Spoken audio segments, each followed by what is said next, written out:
Thanks, love. He's an angel. He's a very so nice sweet.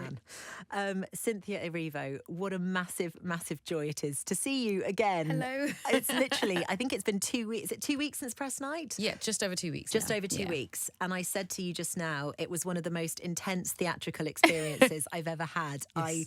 I loved it so much. Thank you. How is it going? You've had 2 weeks since press night Yeah, now. it's going really well, actually. And we've had some really lovely audiences and people are responding really beautifully. We've had people flying in to see it. It's just, it is a lot. And just, I don't think it'll ever change from being a lot, but I'm finding a really lovely sort of flow and enjoyment in it now. Yeah. Really? I can really, really play. Yeah. I've seen a lot of people on social media talking about meeting you backstage afterwards or seeing you afterwards and how much joy they have. What's been your favourite reaction from someone that's come to see you? Her name was Jan. She, I met her at the stage door and she had come with her wife and she had said that while she was in the hospital for a while, she'd been listening to my music and literally, these are her words, she said it brought her back to life. And then she'd made the journey from the, I want to say Midwest, to the theatre to see the show. And the second time she'd seen was the first time I had met her. And so it was her second time in 3 days seeing the show. And she was just the sweetest, kindest, loveliest person. And it was her reaction that really took my breath away, just because the not just the kindness to come and see the show, but the sheer determination that I know that she has to have had to be well again, to make the trip across the pond to see this show, not just once but twice. And it's things like that. People are coming, loads of musical theatre students, actors, musicians are all coming to see this show and they share their inspiration and share how much they love the work and how much they want to be a part of the work as well. And it's just a really wonderful thing. And people from all walks of life, and it's just kind of wonderful.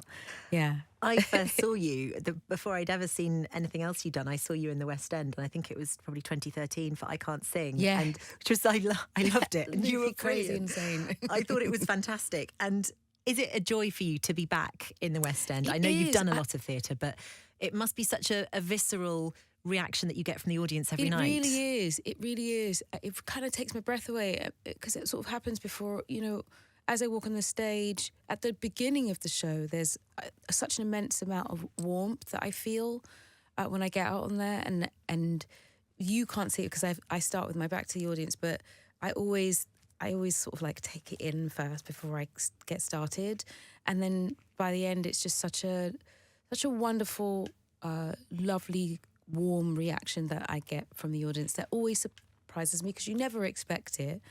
You just hope that you have done your best that night. And so when you receive that reaction, it's always really, really wonderful. And it means more than I can really put into words, and to be able to do this again in this way, because it is very new for me to do it like this. I've never done it this way. I've always had a cast with me. I've always done it with a big cast of people. So to be up on that stage with no other actor is quite a daunting thing, and I really rely on the crew and the cast of camera people who are working with me: Ben, Vicky, Freddie, Marcus. My dressers, Roxanne and Sophia. Everyone's working really hard. Faye, who has helped me with my marks, and we have our own little mark language, so I know where I'm going because it's a dance essentially with everybody. But I've never done it like this before. So for people to show up for this, it means a lot because it really does feel like I'm supported, yeah.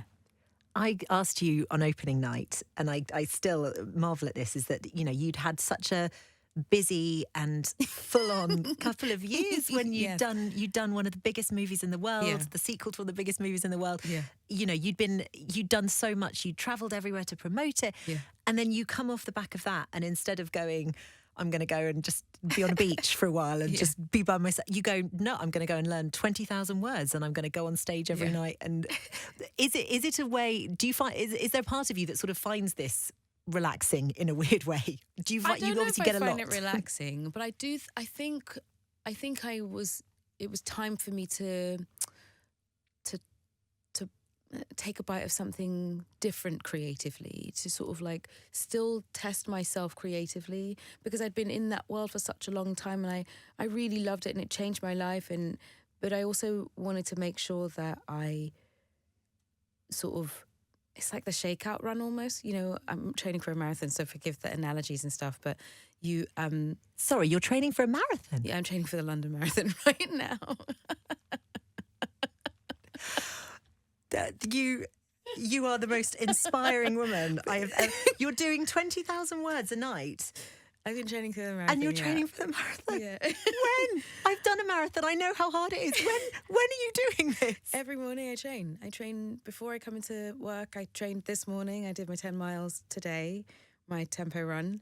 I did my long run this weekend, 15, but we're tandeming. So I've done my 20 and I've tapered back. So I'm now back to 15, going back to 18, then 20, 21. So for my long runs. But I say this to say that it's like this show feels like the shakeout run.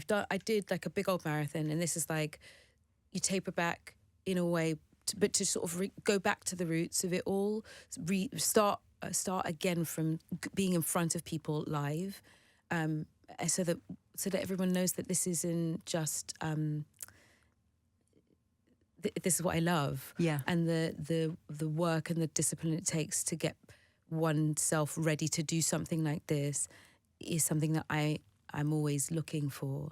I never have left live theatre really and truly, whether it's a concert that I'm doing on my own or whether it's this, but it felt like being able to just return back to base for a second, and I'll take a break after this. I'll take like 2-3 weeks to just like stop for a second before I go and work again. But I felt like this was like the right thing for me creatively, systematically to do for my system. I kind of needed it, you know. Cynthia, you are inspirational. I am so, and I wish you the best of luck and the most joyful day on your marathon. Thank you very much. Have you done one before? I've done 2 before. I did New York and I did London, and I want to do this again. I've done a few half marathons, but this one is. I don't know. I felt. I always seem to end up running half marathon or marathons when I have something big. I ran the marathon when I just started filming Wicked the last time. The first marathon I did, I was doing The Colour Purple, and this is the marathon I'm doing now. God. So it seems to be something that marks something. I think it's a wonderful way to. I don't know. It works in parallel, you know, almost. You're meditative, I guess, when you're running. You can't think about anything else. And I've sort of using my runs to learn, using my runs to find the rhythm of the piece as well, and get it into my body. I run the lines every morning when I'm running as well. So it's also like that weird way of learning breath control and finding the breath within it, and also like sort of centering. As well. It's been really wonderful actually to be able to do it at the same time. Yeah. Do you dream about Dracula now? I do. No, I do. Yeah. I actually really do, and it's started maybe like 3-4 weeks ago, and so the show starts running in my head in my dreams. I was going to say, is it that you're dreaming about being on stage in the show? You're not dreaming about Dracula himself as a character? No, dreaming about being on stage in the role, but different parts of the show. It's very strange. God. But it happens now, yeah. You wake up and you're like, no, I'm not on stage. I'm not on stage. It's fine, it's okay. I've got my run. Yeah. I wanted to ask, because I was quite obsessed with vampires when I was younger. I mean, Twilight was a sort of, you know, for me, it was Buffy, a big thing. Angel. I loved Angel so much. I loved it so much. Oh my God. And I loved Spike. Oh my Spike was God. my favourite. I loved him. I loved it so much. Willow and Spike were my favourite. They were wonderful. Oh my God. That show, I want to watch it with my daughter because I'm like, do you know so what? good. I go back to it often. Do you? Oh my gosh, yeah. You know, I had the box sets of everything. Oh. So and now you can get it. You can get it on street. You can stream it. So I go back and watch it. Oh. I think it was so ahead of its time. I think so too. That I could write a whole essay about how great and how ahead of its time. I think so too. I recently met Sarah Michelle Gellar, and she was so lovely. she was so lovely. I was like, do you realise she was most of my teenagehood, most of it. Like I was there every week watching the episodes. I thought those two series were really, and they worked beautifully in tandem with each other. I think it was one of the first times you saw a crossover and a series crossing from one to the other, and the characters sort of like flitted from one a series to another, and I thought it was fantastic. Oh, I thought they were brilliant. I'm so happy you loved that as well. I thought it was fantastic. I was going to say, did you also have vampire characters that you loved? But I don't need to. You love Buffy the Vampire Slayer. Loved. And also, justice for Charisma Carpenter. Oh, I loved her. I loved her. She was wonderful. What happened to her character? Well, she ended up in Angel. That's right. She ended up in Angel and became like a goddess or something. The beautiful dark-haired one. Yes, that's I remember right. her. Yeah. Yeah. Oh my God. And I don't know, she just really developed as a character, and then all of a sudden it was like Disappeared. I was gutted.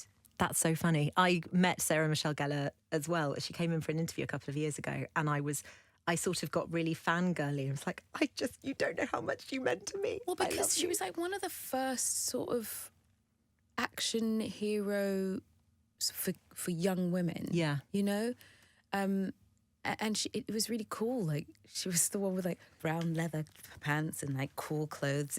You know, it didn't need to be pretty, which I really loved. Yeah. You know? She was really badass. It was really cool. God, you've inspired me. I'm going to go home and make my daughter watch that. Oh my goodness, you must. It's such a good series. I really, really, really loved it. That's so funny. I'm thinking about that again now. I was going to ask you, does playing someone supernatural change the way that you use your body on stage? Because as you used it a dance, you said a dance, and it is very balletic in some ways. I think so. I think I seem to have fallen into this pattern of playing supernatural characters anyway. I don't know what's happened. I don't know, it just seems to have happened. You have a luminosity, an unearthly luminosity. But I don't know, I think I'm drawn to them just because they're so sort of out of the norm. I think that's probably what it is, that there's always something very different about them. And I do think, and especially in this piece, I think I rely on my body and my voice to help differentiate each character and where they are in their lives and where they are in the development of their character.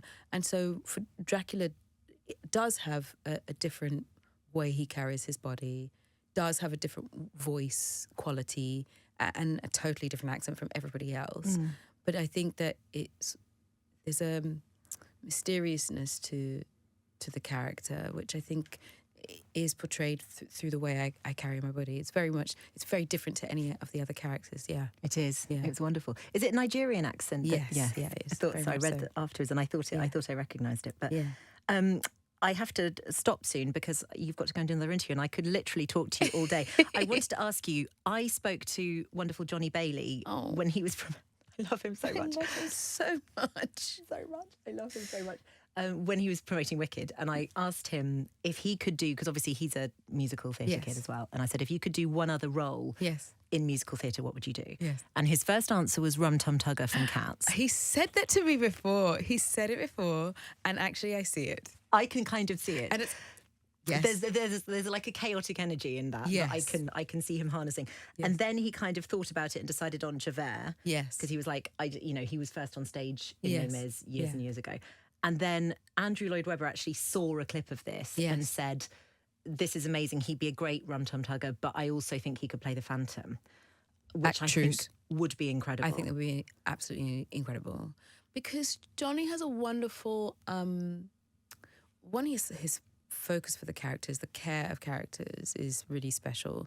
But he has a really special intensity as well for each of the characters that he plays. I love watching him work, to be honest. And I love working with him. It's such a pleasure because he's really right there with you, and because of the way I work as well, we work very well together. But I think it would be a wonderful thing to see him play the Phantom, because I think he would get right to the centre of the person. Yeah. Well, my question was going to be, if you could pick any role in musical theatre, anything at all, what would you love to do? Oh my goodness. I should have given you more time to think about it, really. I would love to play Bobby in Company. Incredible. I'd love to play Bobby and Company. I can see that. Yeah, there's just, I think there's like a humanity in Bobby that sometimes access. The last person I saw who I loved watching was Raul Esparza, who is one of my close friends, and I love him to bits. And I've watched that performance over and over again. But if I ever got the chance to play that same role, I'd love to be able to do that. Yeah, I mean anything Sondheim would be a dream, but that would be one of those pieces that I'd love to play. Oh my goodness. Well, Cynthia, I could talk to you about 90s classic shows and everything else all day.